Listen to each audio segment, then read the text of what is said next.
اللہ تعالیٰ نے قرآن مجید میں موت کو اجل سے تعبیر فرمایا ہے۔ اس کے معنی ہے کسی چیز کا مقررہ وقت جو کسی قیمت پر نہ ٹلے۔ سورہ نوح میں ارشاد فرمایا، بے شک اللہ کی طرف سے جب موت کا مقررہ وقت آ جائے تو وہ ٹلتا نہیں ہے، لیکن یہ خدائے بزرگ و برتر کی قدرت ہی ہے کہ اس نے موت و حیات کا اختیار اپنے پاس رکھا ہوا ہے۔ چنانچہ جب وہ چاہتا ہے تو کسی کو دوسری زندگی، دوسرا موقع بھی عطا فرماتا ہے۔ قرآن پاک میں اللہ تعالیٰ نے جا بجا انسان کو اٹھتے بیٹھتے اپنے ارد گرد موجود نشانیوں پر غور کرنے کا کہا ہے، لیکن کم ہی لوگ ہیں جو اس پر عمل کرتے ہیں۔ بہت سے تو ایسے ہیں جو بظاہر علم و شعور رکھتے ہیں، لیکن پھر بھی وہ ان چیزوں سے روگردانی کرتے رہتے ہیں، اور ایسے ہی لوگوں کے لیے اللہ تعالیٰ پھر جا بجا اپنی نشانیاں دکھاتا رہتا ہے۔ ہم سب کی اس ویڈیو میں آپ کے سامنے اللہ تعالیٰ کی کچھ ایسی ہی نشانیاں رکھنی ہیں کہ جو یہ ثابت کریں گی کہ کس طرح جاپان اور چائنا جیسے ماڈرن اور ترقی یافتہ ملک میں بھی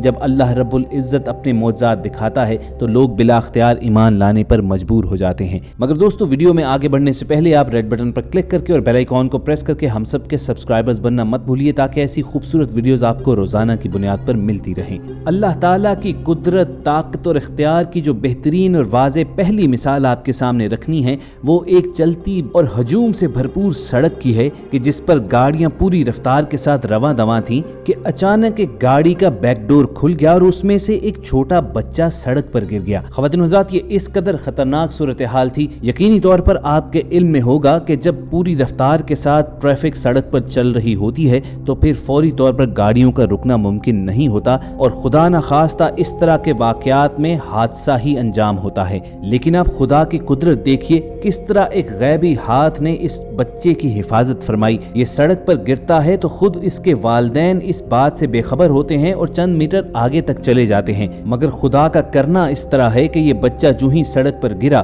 اس وقت عین اس گاڑی کے پیچھے دوسری گاڑی موجود نہیں تھی، اور چند لمحے کے بعد جو گاڑی پیچھے آ رہی تھی اس نے فوری طور پر رخ بدل لیا، اور یہ چھوٹا بچہ بھی آپ دیکھیے کہ کس طرح چند لمحے سڑک پر یوں ہی پڑا رہنے کے بعد اٹھ کر صحیح سلامت اپنے والدین کی گاڑی کی جانب چلا جاتا ہے۔ یہ قدرت کے وہ کرشمے ہیں، وہ غیبی ہاتھ ہیں کہ جنہیں کوئی سائنس ایکسپلین نہیں کر سکتی ہے۔ اسے آپ اتفاق کہیے یا کوئی معجزانہ کرامت، قدرت کا کوئی غیبی ہاتھ کہیے یا دنیاوی دلیل کو مانتے ہوئے پیچھے آنے والے ڈرائیور کی حاضر دماغی، ایک بات ضرور طے ہے کہ جب اللہ تعالیٰ نے کسی کی زندگی بچانی ہو تو وہ کئی قسم کے اسباب پیدا فرماتا ہے۔ اس واقعے سے آگے بڑھیے اور آپ کو چائنا کا ایک واقعہ دکھاتے ہیں۔ آپ اپنی سکرینز پر دیکھ سکتے ہیں کہ کئی منزلہ بلند عمارت کی ایک بالکنی سے شیرخوار بچہ لٹک رہا ہے۔ والدین کی غفلت یا غیر موجودگی میں یہ بچہ کھیلتا ہوا بالکنی کی جانب آ تو گیا اور گرل کے ساتھ لٹکتے ہی وہ بلڈنگ کی بیرونی جانب آ گیا، اور اس دوران وہ اوپر چڑھنے کی بھرپور کوشش کر رہا تھا، لیکن اس کے کمزور اور ناتواں بازو اس کے جسم کا بوجھ نہ اٹھا سکے اور وہ نیچے گر جاتا ہے۔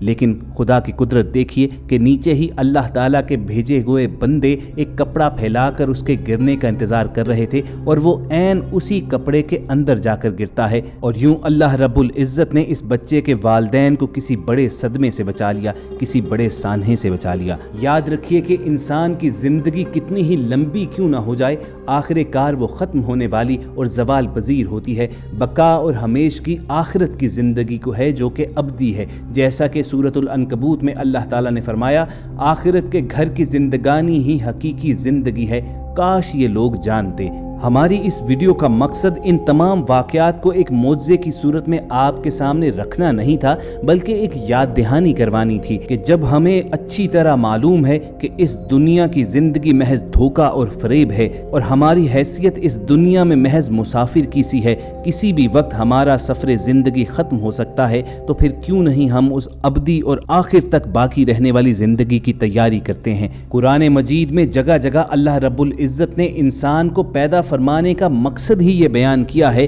تاکہ اسے آزمایا جائے۔ ارشاد باری تعالیٰ ہے، جو اٹھتے بیٹھتے اور لیٹتے اللہ کو یاد کرتے ہیں اور زمین و آسمان کی پیدائش میں غور و فکر کرتے ہیں، وہ بے ساختہ پکار اٹھتے ہیں کہ اے ہمارے رب، تو نے یہ سب کچھ بیکار اور بے مقصد پیدا نہیں کیا۔